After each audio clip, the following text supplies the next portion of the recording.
Welcome to the Unwashed Asses, episode 77, recorded for Tuesday, February 5th, 2019.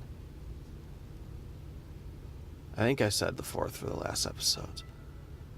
But I'm following through with what I promised you and what I said literally 5 minutes ago. I've spoken with the coworker who made plans for the day. These plans also involve me taking time for myself and recording a show for you. Because with the cathartic release, now comes the imbibing of content that I deem necessary for your ears. The prolific utterings of a man with opinions that you, for whatever reason, care about. All my snow is gone. There's only dirty piles left on corners and weird patches in lawns. The extreme cold that came and buffeted our area that left us to negative 50 weather is all but gone, replaced with a brisk 40 degrees and hints of spring. We are mere moments away from birds chirping in the eaves of the trees, buds barely beginning to peek from the limbs that were once coated in ice. The smell of sweetness and fresh things before the encroaching heat and death of summer. No, summer. Fuck off, summer. Give me winter. But don't give me winter in weird fucked up patches like we've been having. Give me a nice, long, mild to severe winter. Because without a good, hard winter, it's difficult to appreciate things like, spring or even summer. And I fucking hate summer. I want a reason to look forward to heat. Give me the cold. So last week we had a polar vortex roll down. I still had to work. Still had to come in. Negative 30, negative 50 with the wind chill. My beard froze within a minute. In the time it took me to walk from one customer's home to my truck, my beard had frozen.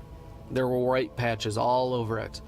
The fibers on my scarf and hat froze over. My beard froze to my fucking scarf. My eyeballs hurt, probably because they too were freezing. I have never encountered such cold. Yet people still expect us to come out and fix their TVs. Priorities, I guess. I don't get it. It wasn't bad at work. It really wasn't. But that was by far the coldest the most intense cold I've had to experience. And I don't know, I kind of miss it because it's an experience. It's a story to tell because as I get into my older years and, the boy grows up, there might be grandkids in the future. Or even, if I just happen to stumble across some young Gen Y person, I can say, oh yeah, the winter of 2019 it was the coldest on record since 1996 prior, but I lived in a different part of the country at that time, so I didn't experience it.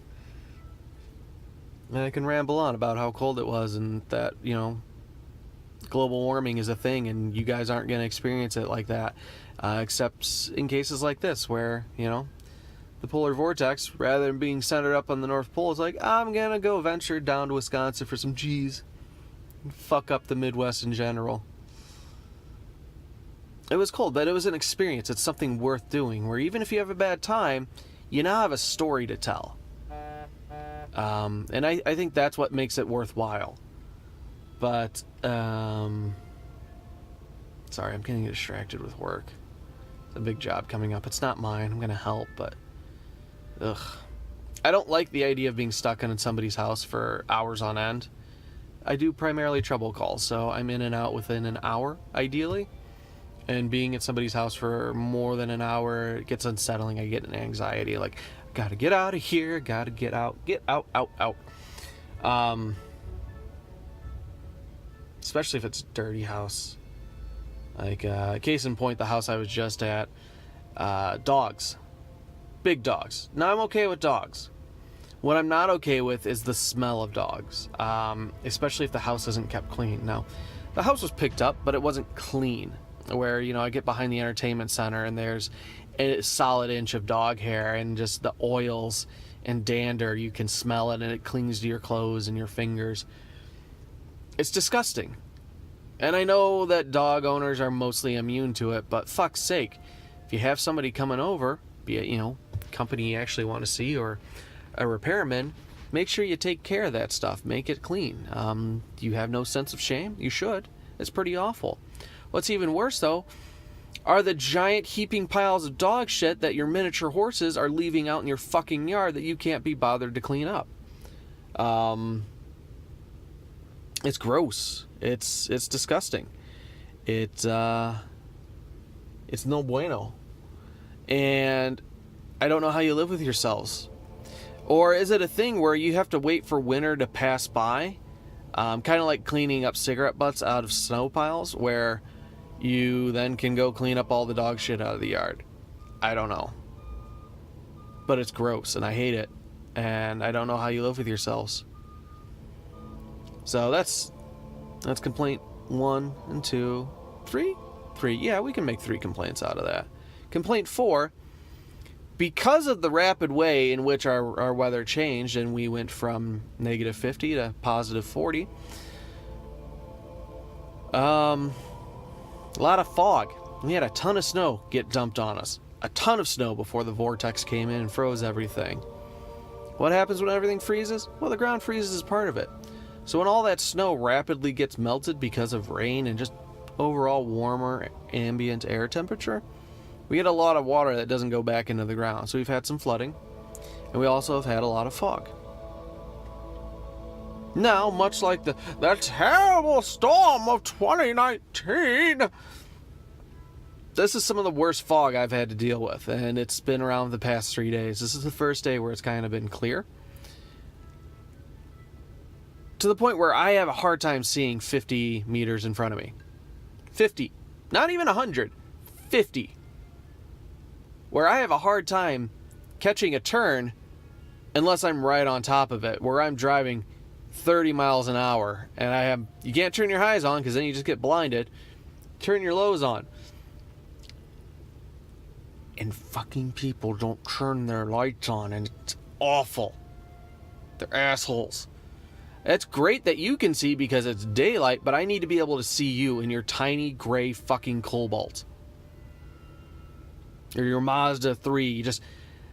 You have a gray or a dark car, it blends right into the fog, and if you don't have lights on, I have a hard time fucking seeing you. I have a hard enough time seeing lights as is. But when you're driving around without them, that's just asking for trouble, and you're an asshole because of it, and I hate you. Hate you. So, 4 complaints. But I digress. I think today is going to be a good cathartic day. It looks like a nice easy workload, and I'm doing this thing that I love, that I lust after, called podcasting, where I can complain as I talk into my phone like I'm holding a Pop-Tart. And then edit it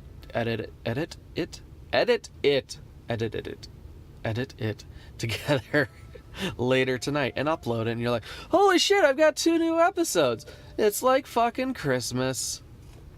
In February. It's February now.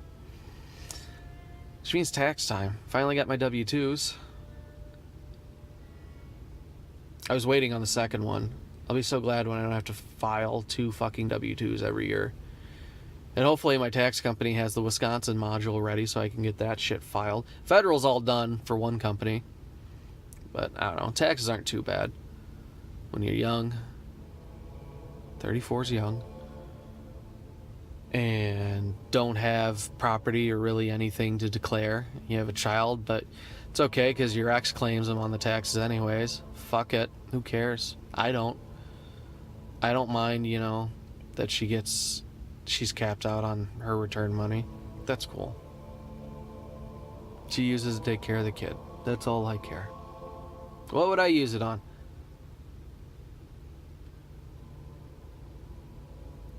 Maybe a vacation with the kid? I don't know.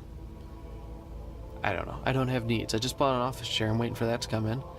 I think that was the last need I need to have filled. The last hole, the last void in my lonesome, empty husk of a body is to have good padding on my butt. And I was shocked because the lovely lady and I, we went out, we went shopping for an office chair. Like, okay, well, there's an Office Depot. Let's go there. All right. And this was the problem I have is, so I have a friend who has one of those fancy gaming chairs where it's a bucket seat and it curves to the contour of your body, and it is the most uncomfortable thing I've ever had to sit in. There's very little padding. The padding that is there are two pads which are just held by an elastic band to the base of the seat and then up by the neck. And it looks terrible. It looks tacky and awful. And it's not comfortable to sit in. And it might be because of how tall I am. It might be the way the chair's shaped. But my back juts out a little bit. My neck juts out. Actually, my back was worse than my neck. And you take them out and then you just sink into the chair. There's no padding. And then the way it hangs over is the top of my head was hitting the top of the seat. It's not good. And it was like $100. I have a hard time spending that much money on something like a seat, which I'm going to have for, the better part of a decade. So you figure, what, $10 a year? Great, if it lasts that long. I had a $60 Walmart chair that lasted me, I don't know, maybe a decade. It squeaks, and then my fat ass broke it. And found out my fiance had the same chair. That one squeaks too. I want to get rid of it. So we go chair shopping. We head over to Office Depot, and they've got a lot of chairs. And the ones that I'm looking at in that $100 price range are fucking terrible. I settle on a chair that I'm like, okay, this is $100. I can live with this one. It's got decent padding. I'm like, all right, I've settled. Now I can go sit in one of the, they always have the Uber priced chairs. I'll sit in a $400 chair. It was fucking life-changing. It was the biggest mistake I've ever made. I was tempted to blow all the money I had on a $400 fucking chair. It was that nice. It was like God himself came down, cradled me in his hand with one, the middle finger like tickling my balls.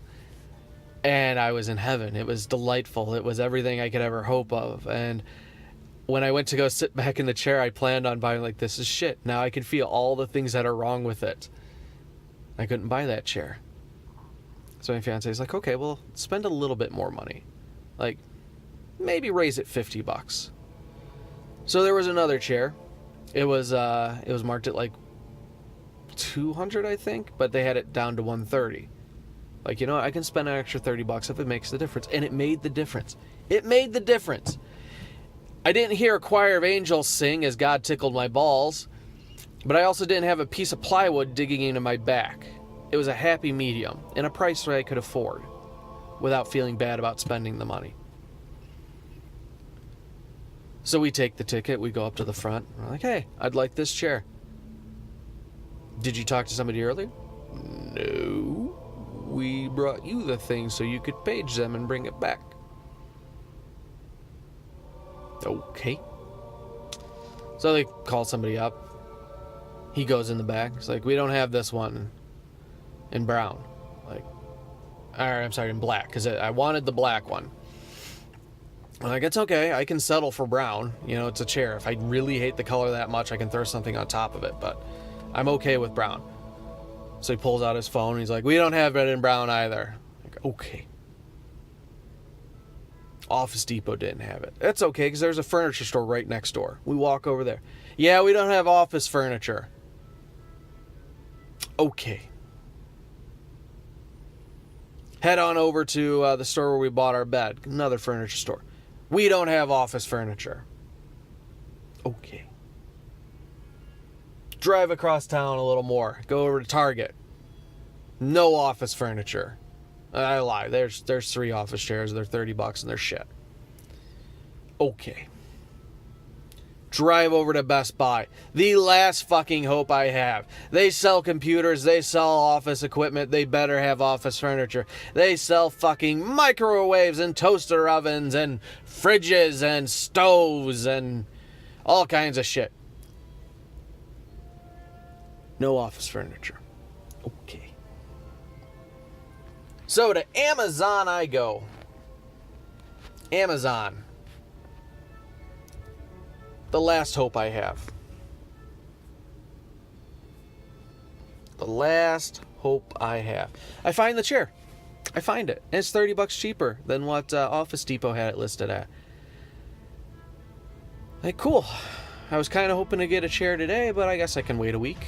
So here we are, waiting a week. I have shipping confirmation. I have a chair on the way. My battle station's almost complete. Lovely. It's lovely. Okay, I feel good. Last episode, it's a nice cathartic release. You know, we've flushed the pipes, and this was, you know, refilling it with new lubricants. Feeling, you know, young and hot and virile. If you're feeling young and hot and virile, since Craigslist personals were taken down, you can email me, theunwashedasses@gmail.com, with any comments, questions, concerns, criticisms, complaints, questions, comments, or otherwise suggestions, or, you know, if you're lonely, shoot me an email. Or you can hit up the Twitter at 0and09. And, of course, this year, all we ask, tell a friend about the show. Tell a friend they can get this delightful podcast wherever they get podcasts normally. Doesn't cost them anything. But if you want to be a superstar, pitch in $1 or $2 a month, head your happy ass on over to patreon.com/0and09, ZEROAND09. And be like all the other handsome folks who get their name on the credits, who get unique monthly digital sketches, who get mental high fives. Throw in $1 or $2. That'd make it awesome. Otherwise, tell a friend. But that's going to wrap it up. We'll be back tomorrow where we talk about glass and anthem. Bye.